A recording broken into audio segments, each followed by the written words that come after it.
जय श्री कृष्ण दर्शकों। आज मैं आपको सोमवार व्रत कथा सुनाऊंगी। आप ध्यान से सुनिए।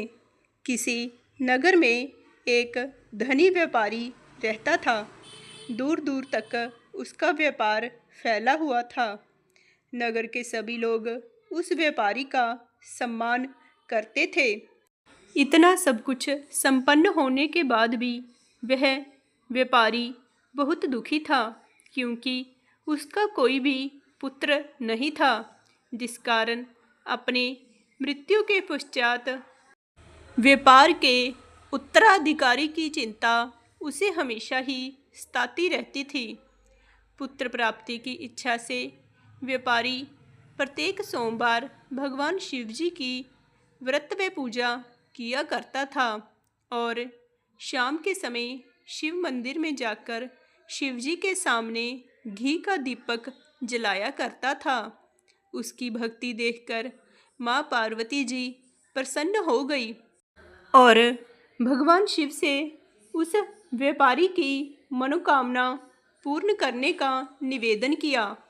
भगवान शिव बोले, इस संसार में सबको उसके कर्म के अनुसार ही फल की प्राप्ति होती है। जो प्राणी जैसा कर्म करते हैं उन्हें वैसा ही फल प्राप्त होता है। शिव जी के द्वारा समझाने के बावजूद माँ पार्वती नहीं मानी और उस व्यापारी की मनोकामना की पूर्ति के लिए भगवान भोलेनाथ से बार बार अनुरोध करने लगी। अंततः माता के आग्रह को देखकर भगवान भोलेनाथ ने उस व्यापारी को पुत्र प्राप्ति का वरदान दे दिया। वरदान देने के पश्चात भोलेनाथ माँ पार्वती से बोले, आपके आग्रह पर मैंने पुत्र प्राप्ति का वरदान तो दे दिया, परंतु इसका यह पुत्र 16 वर्ष से अधिक समय तक जीवित नहीं रहेगा। उसी रात भगवान शिव उस व्यापारी के स्वप्न में आए और उसे पुत्र प्राप्ति का वरदान दिया और उसके पुत्र के 16 वर्ष तक जीवित रहने की बात भी बताई। भगवान के वरदान से व्यापारी को खुशी तो हुई, लेकिन पुत्र की अल्पायु की चिंता ने उस खुशी को नष्ट कर दिया। व्यापारी पहले की तरह सोमवार के दिन भगवान शिव जी का विधिवत व्रत करता रहा। कुछ महीनों के बाद उसके घर एक अति सुंदर बालक ने जन्म लिया और घर में खुशियां ही खुशियां भर गई। बहुत धूमधाम से पुत्र जन्म का समारोह मनाया गया, परंतु व्यापारी को पुत्र जन्म की अधिक खुशी नहीं हुई, क्योंकि उसे पुत्र की अल्प आयु के रहस्य का पता था। जब पुत्र 12 वर्ष का हुआ तो व्यापारी ने उसे उसके मामा के साथ पढ़ने के लिए वाराणसी भेज दिया। लड़का अपने मामा के साथ शिक्षा प्राप्ति हेतु चल दिया। रास्ते में जहाँ भी मामा भांजे विश्राम हेतु रुकते, वहीं यज्ञ करते और ब्राह्मणों को भोजन कराते। लंबी यात्रा के बाद मामा भांजे एक नगर में पहुँचे।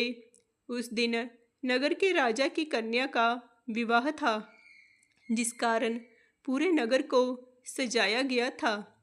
निश्चित समय पर बारात आ गई, लेकिन वर का पिता अपने बेटे के एक आंख से काने होने के कारण बहुत चिंतित था। उसे भय था कि इस बात का पता चलने पर कहीं राजा विवाह से इनकार न कर दे, इससे उसकी बदनामी भी होगी। जब वर के पिता ने व्यापारी के पुत्र को देखा तो उसके मस्तिष्क में एक विचार आया। उसने सोचा कि क्यों ना इस लड़के को दूल्हा बनाकर राजकुमारी से विवाह करा दूं। विवाह के बाद इसको धन देकर विदा कर दूंगा और राजकुमारी को अपने नगर में ले जाऊंगा। वर के पिता ने लड़के के मामा से इस संबंध में बात की। मामा ने धन मिलने के लालच में वर के पिता की बात स्वीकार कर ली। लड़के को दूल्हे का वस्त्र पहनाकर राजकुमारी से विवाह करवा दिया गया। राजा ने बहुत सारा धन देकर राजकुमारी को विदा किया। शादी के बाद लड़का जब राजकुमारी के साथ लौट रहा था तो वह सच नहीं छिपा सका और उसने राजकुमारी के ओढ़नी पर लिख दिया, राजकुमारी, तुम्हारा विवाह मेरे साथ हुआ था। मैं तो वाराणसी पढ़ने के लिए जा रहा हूँ और अब तुम्हें जिस नवयुवक की पत्नी बनना पड़ेगा वह कान्हा है। जब राजकुमारी ने अपनी ओढ़नी पर लिखा हुआ पढ़ा तो उसने काने लड़के के साथ जाने से इनकार कर दिया। राजा को जब ये सब बातें पता लगी तो उसने राजकुमारी को महल में ही रख लिया। उधर वह व्यापारी का लड़का अपने मामा के साथ वाराणसी पहुंच गया और गुरुकुल में पढ़ना शुरू कर दिया। जब उसकी आयु 16 वर्ष की हुई तो उसने यज्ञ किया। यज्ञ की समाप्ति पर ब्राह्मणों को भोजन कराया और खूब अन्न वस्त्र दान किए। रात को जब वह अपने शयन कक्ष में सो गया, शिवजी के वरदान के अनुसार शयन अवस्था में ही उसके प्राण पखेरु उड़ गए। सूर्य उदय पर मामा मृत भांजे को देखकर रोने पीटने लगा। आसपास के लोग भी एकत्र होकर दुख प्रकट करने लगे।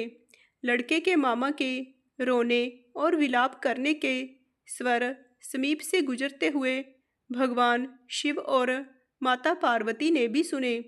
माता पार्वती ने भगवान शिवजी से कहा, हे प्राणनाथ, मुझसे इसके रोने के स्वर सहन नहीं हो रहे।